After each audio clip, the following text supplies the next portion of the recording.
Hello, আসসালামু আলাইকুম। আপনারা কেমন আছেন? আশা রাখি ভালো আছেন।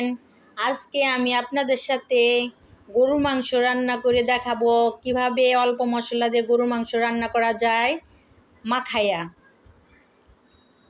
অনেকেই কষায় কষায় রান্না করেন, চুলার পাড়ে থাকতে অনেক কষ্ট হয়, গরম। এই গরমের দিনে যদি আমরা এইভাবে রান্না করি তাহলে আমাদের চুলার পাড় থেকে একটু দূরে থাকলেই চলবে।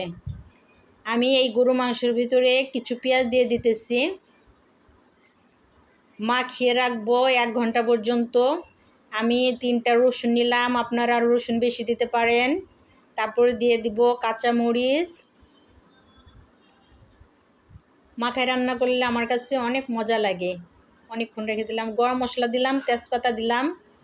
তারপরে আমি একটা ব্লেন্ডারে কিছু শুকনো মরিচ, 1 চামচ ধনিয়া, 1 চামচ জিরা পেস্ট করছি।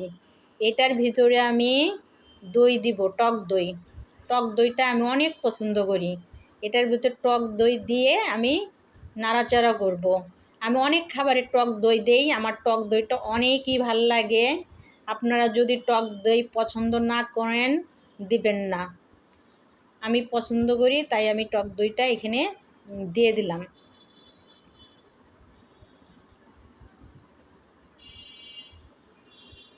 টক দই দেওয়ার পরে আমি এখানে দিব 1 চামচ হলুদ।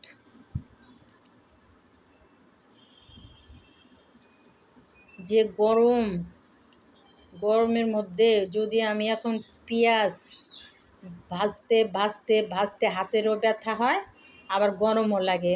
তাই আমি মাখায় রান্না করাটা পছন্দ করি। অনেক সময় ছোট ছোট মাছও মাখিয়ে রান্না করলে অনেক মজা লাগে। দিয়ে দিলাম আদা রসুন বাটা।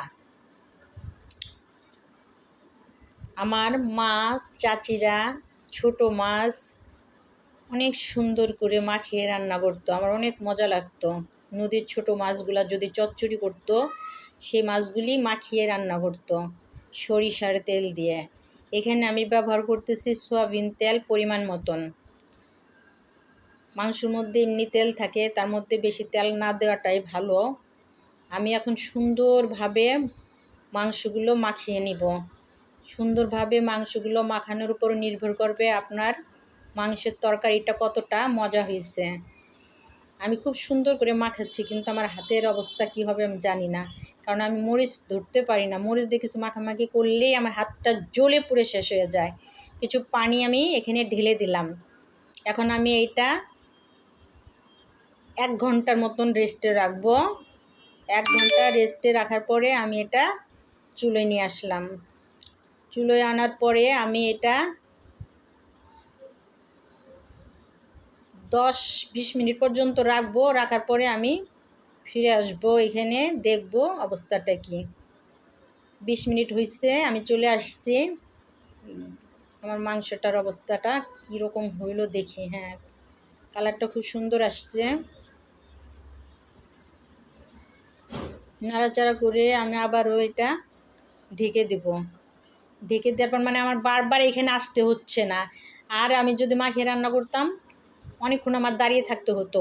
আর ম্যারিনেট করে রেখে যদি আমি মাংসটা রান্না করি, সেই মাংসর যে সুঘ্রাণ, মানে চুলায় দিলে কেউ না কেউ বুঝতেই পারবে দূরের থেকে যে কারোর বাসায় গরু মাংস রান্না করা হচ্ছে।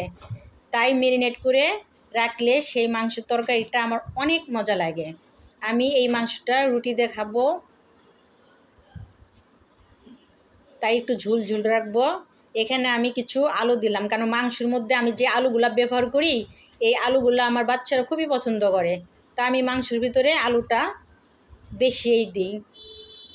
মাংসটা প্রায় নরম হয়ে আসছে, তখনই আমি আলুগুলা দিছি। এরপরে আমি নাড়াচাড়া করে আবার ঢেকে দিব। আমার মাংসের তরকারিটা প্রায় হয়ে আসছে।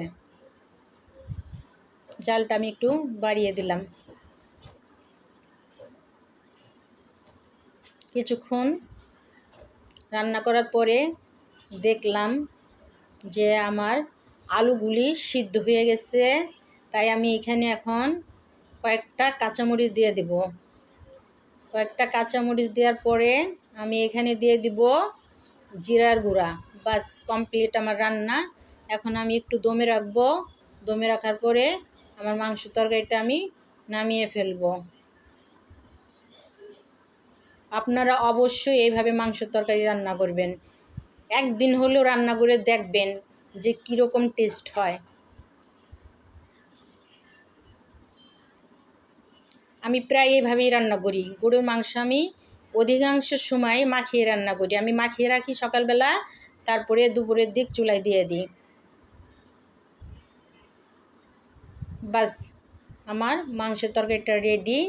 আপনারা এভাবে ট্রাই করবেন অবশ্যই এবং ভালো থাকবেন, আমার জন্য দোয়া করবেন। আল্লাহ হাফেজ।